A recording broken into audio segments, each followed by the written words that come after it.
Bismillah wa salatu wasalam ala Nabiyyina Muhammad. My story in 30 seconds.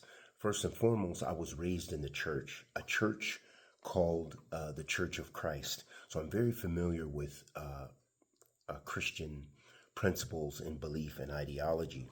And with that being the case, although I was raised in the church, most of my young life, adolescent life, I never had the belief that Jesus was God or the Son of God, even though that was what was propagated. It just didn't make sense, and I never gave it a lot of thought. I just believe, oh yeah, God. We go to church, we worship God. That's my concept. So we refer to that in Islam as Tawheed al-Rububiyyah, the lordship of Allah subhanahu wa ta'ala.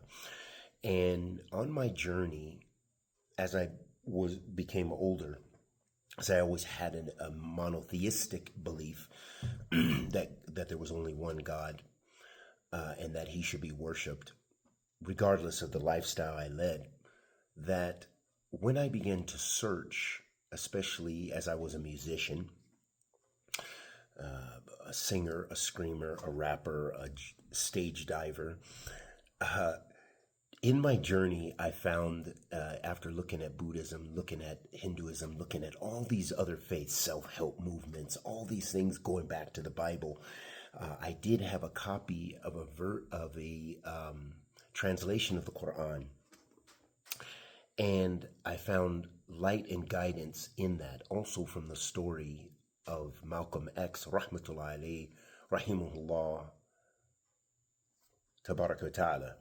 And with that, that was inspiring. It was relevant to me as an African-American man in America and under those contexts, as well as the broader benefits that people of all races and so forth benefit from Malcolm, rahmatullahi alayhi, rahimahullah, tabaraka ta'ala. And so with that, that was a part of my journey. And ultimately, it was the fact that Muslims pray 5 times a day. They're establishing that connection. And before that, it was pure monotheism, because I was raised in the church. I believed that there was one God, but the purity of Islamic monotheism, you will find it nowhere on planet Earth. So don't say Jesus is God. Don't say Jesus is the Son of God. Don't say Jesus is a partner. Don't say Jesus, he was born, he died. Your God was born and died. Your God prayed to himself. What was going on there? Your God died and was resurrected. What is going on there? None of that ever did I give it importance. But as I became older and reflecting, it makes 0 sense.